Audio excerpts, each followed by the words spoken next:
صبح طیبہ میں ہوئی بڑھتا ہے باڑا نور کا، صدقہ لینے نور کا آیا ہے تارا نور کا۔ میں گدا تو بادشاہ بھر دے پیالہ نور کا، نور دن دونا تیرا دے ڈال صدقہ نور کا۔ شمع دل مشکات تن سینہ زجاجہ نور کا، تیری صورت کے لیے آیا ہے سورہ نور کا۔ کاف کے سوہا دہن یا ابدو آنکھیں عین صاد، کاف ہا یا عین صاد ہے ان کا چہرہ نور کا۔ تیری نسل پاک میں ہے بچہ بچہ نور کا، تو ہے عین نور تیرا سب گھرانہ نور کا۔ سرتاب قدم ہے تن سلطان زمن پھول، لب پھول دہن پھول زبن پھول بدن پھول، کیا بات رضا اس چمنستان کرم کی، زہرا ہے کلی جس میں حسین اور حسن پھول۔ حمد و صلات کے بعد انتہائی واجب الاحترام معزز محترم عالی مرتبت ذی وقار علماء کرام اور صاحب صدر اور احباب گرامی قدر، السلام علیکم ورحمۃ اللہ وبرکاتہ۔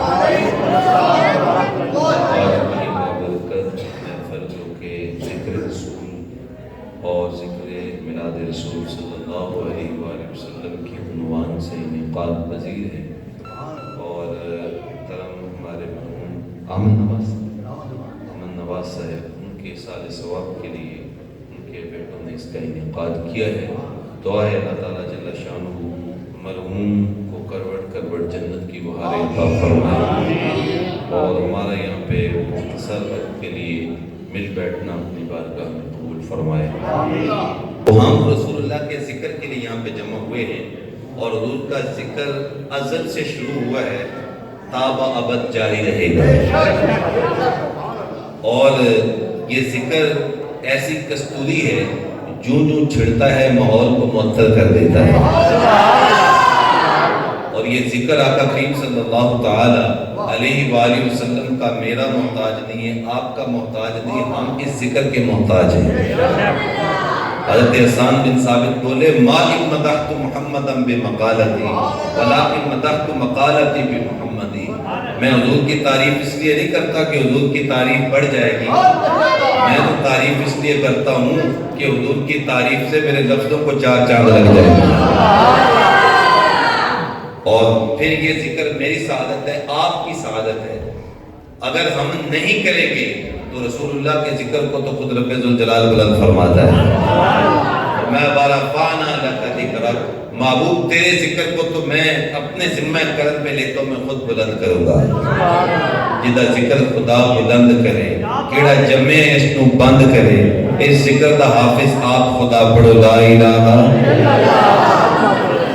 اور حضور کے ذکر سے اتنی لذت ملتی ہے، کائنات کی کسی چیز سے اتنی لذت نہیں ملتی۔ جب حضور کا ذکر ہوتا ہے اہل ایمان کے سینے ٹھنڈے ہوتے ہیں، اور ان کے دل قرار پاتے ہیں، چین پاتے ہیں، بلکہ حضور کے ذکر سے دلوں کے غم کھلتے ہیں۔ وہ کیا کسی نے خوب کہا تھا، مطرب سے کہو کہ چھیڑے ذرا اس جانے تمنا کا قصہ، فرقت کے بیانت لمحوں میں کچھ دل کو سہارا ہو جائے۔ اس لیے اہل محبت بہانے تلاش کرتے ہیں کہ ان کے محبوب کا ذکر کو چھیڑ کے بیٹھ جائے۔ اچھا، حضور کے ذکر سے کتنی لذت آتی ہے، اس پہ ایک چھوٹی سی مثال۔ مولانا جلال الدین رومی ہمارے بزرگ مثال دے کے بات سمجھانے کا ڈب جانتے ہیں، تو فرماتے ہیں کسی نے مجنوں کو دیکھا کہ وہ ریت میں لیلا لیلا لکھا، تو پوچھا یہ کیا کر رہے ہو؟ گفت مشق نام لیلا بھی گنم، خاطر خود را تسلی بھی گنم۔ اس نے کہا اپنے محبوب کا نام لکھ لکھ کے دکھی دل کو قرار دے رہا۔ اب مولانا رومی اقبال کے بھی مرشد ہیں، فرماتے ہیں یہ مثال لکھنے کے بعد کہ اگر مجنوں کو اس کے محبوب کا نام قرار دیتا ہے تو کیا امتی کو نام محمد قرار نہیں دیتا؟ اس لیے ہم کہتے ہیں میخانہ سہارا دیتا ہے نہ جام سہارا دیتا ہے، ہم کو تو مدینے والے کا ایک نام سہارا دیتا ہے۔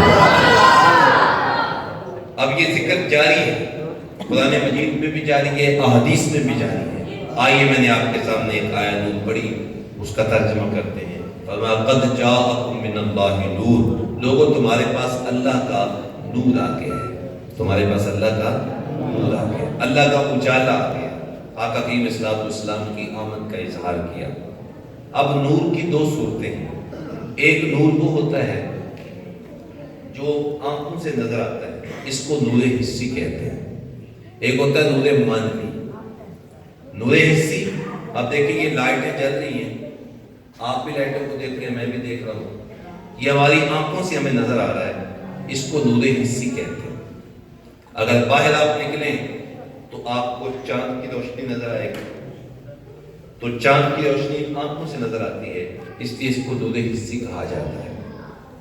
تو ہمارا عقیدہ یہ ہے کہ آقا کریم صلی اللہ علیہ وسلم نور حسی بھی ہیں اور حضور نور معنوی بھی ہیں۔ نور حسی کا مطلب کیا ہے کہ آقا کریم صلی اللہ علیہ وسلم کا چہرہ چمکتا تھا، اور بس اوقات حضور جب تاریکی میں تشریف لاتے، رات کی تاریکی میں، تو ہر جانب اجالا پھیل جاتا تھا۔ ام المومنین محبوبہ محبوب خدا حضرت سید عائشہ صدیقہ فرماتی ہیں، لنا شمس وللآفاق شمس، لوگوں ایک سورج تمہارا ہے اور ایک سورج میرا ہے، لیکن تمہارے سورج کا میرے سورج کے ساتھ کوئی مقابلہ نہیں ہے۔ وہ کیسے؟ کہ تمہارا سورج وہ ہے جو دن کو چمکتا ہے، اور میرا سورج وہ ہے جو دن کو بھی چمکتا ہے، راتوں کو بھی دمکتا ہے۔ میرے امام بولے ہے، کلام الہی میں شمس و ضحیٰ، تیرے چہرہ نور فضا کی قسم، قسم شب تار میں راز یہ تھا کہ حبیب کی زلف دوتا کی قسم۔